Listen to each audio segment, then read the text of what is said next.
It only takes 5 seconds to comment on something someone spent 5 hours making. We've always known that on this channel, so it's tradition that at the end of every series, we head into the kitchen and try our hand at making the dish we've spoken so much about. This will not be a great way to prepare chicken rice. It might not even be a good way, but it is my way of thanking those who have prepared chicken rice for me on this journey, and perhaps try to realize my ideal chicken rice. We start off with chicken broth. This powers everything in the dish. I can't believe after tens of thousands of words, I have not mentioned why chicken rice is one of my favorite recipes. Almost every flavor in this incredible dish shares the same heartbeat.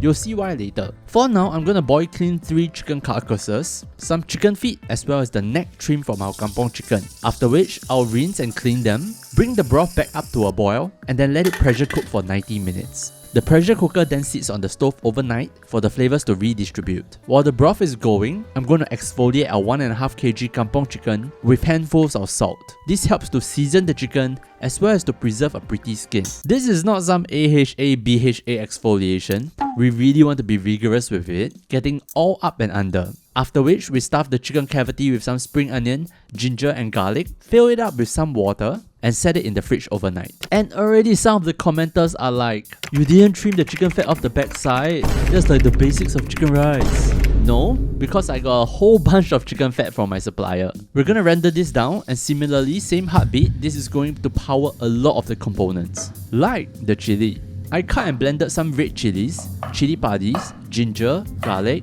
bentong ginger and turmeric. Season them with some sugar, salt, and the juice of 4 large limes. I went heavier on the lime than you normally would because I've come to realize that I really like the fruitiness in chicken rice chili. But we're not gonna stop there. We add a little chicken fat in a hot pan for us to toast the chili a little bit. I just want to take away the raw bite of the gingers and chili, not to darken or destroy the emulsion. And then we set that aside for later. Next, we're gonna heat up some more chicken fat in the pan again while we chop some spring onions and ginger and set them in the pestle and mortar. Add a generous pinch of salt, both to season and to act as an abrasive. Bruise them and then scald them with the heated chicken fat.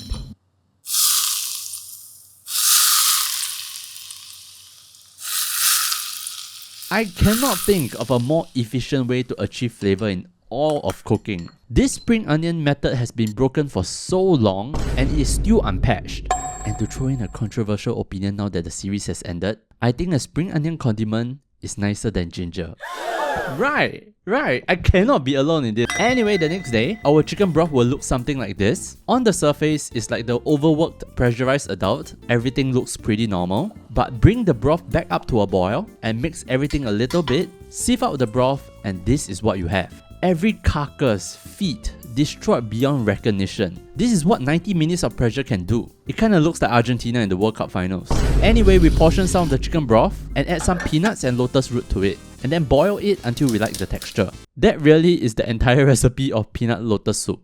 I'm not summarizing anything. Those of you who have 2 hours lying around, put salt, water, peanuts and lotus root into a pot and boil it until you are happy. It was one of the recipes that really surprised me when I started cooking. But more than being a good soup, this combination of lotus peanut soup with chicken rice is one of my favorites.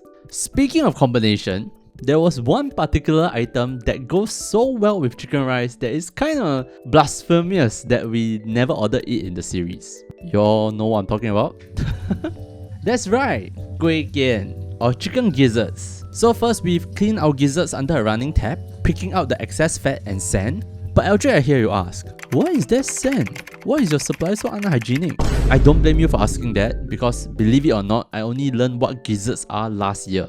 Chickens don't have teeth, so what they do is that they pick up sand or small rocks and store them in their gizzards. They then use this to mechanically grind down the food that they eat. That is so metal, right? I boiled the gizzards till tender, scored it with a diamond cut to further tenderize, and then I was intending to do like a chicken fat chili oil to go with it, but as a little spoiler, today's condiments were way better than expected. So I chose to just toss it with our prepared sauces. And then finally, all the peripheral stuff is done. It's time to go into the chicken rice proper.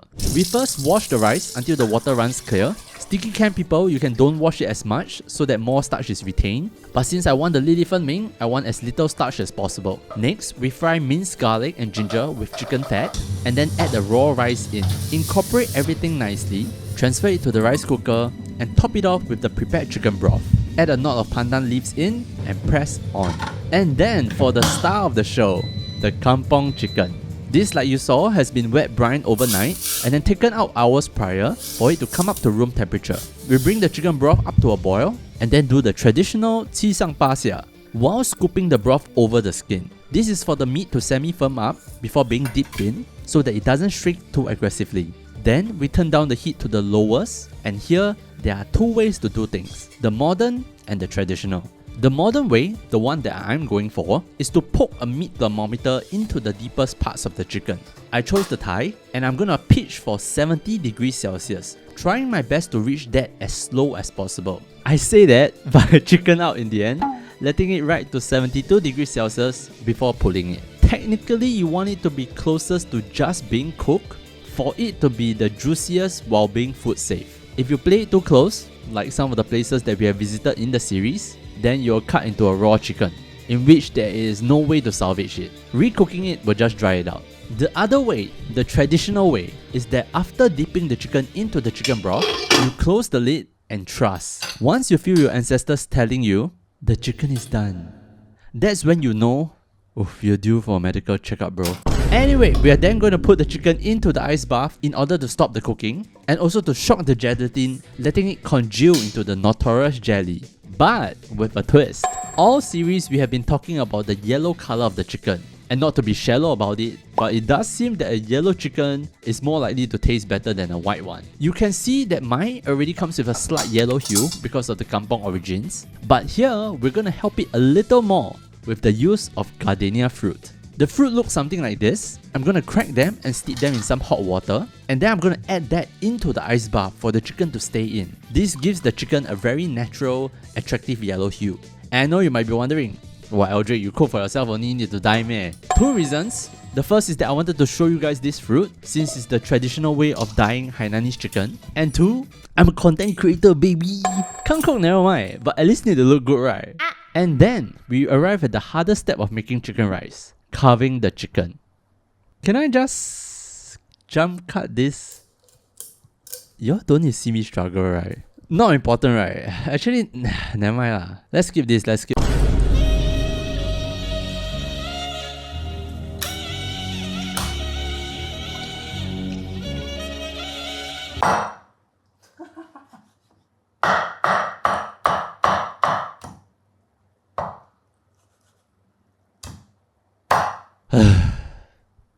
So let's serve our order of the series. Drumstick plus breast meat, nice spring onions by the side, drizzle some sauce, which is just a combination of light soy sauce, sesame oil, and our chicken broth. Rice served with our gizzards, topped with both our condiments, Lotus peanut chicken soup by the side, and then we are done.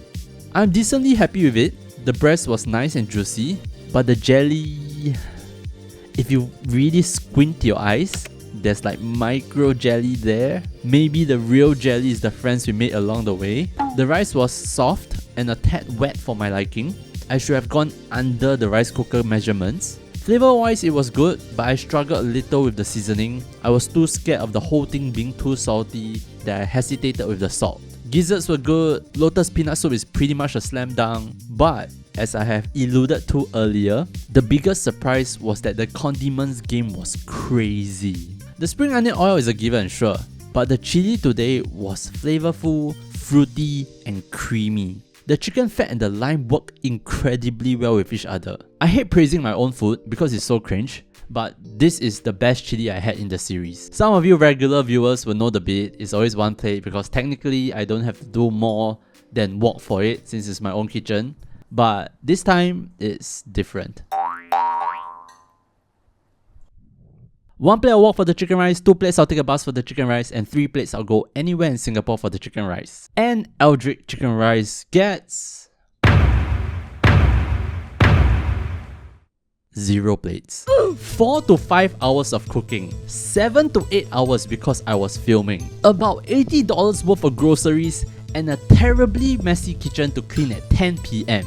for something that I can get a good version of quite literally anywhere in Singapore. 8 hours, I can fly to Hong Kong, take the airport express down, eat all day chicken lap and fly back. It is so not worth it. We always do these final cooks at the end of the series, and it's a given that my version obviously won't be as good as the ones out there. But of all the dishes we have prepared so far, chicken rice had the worst value proposition.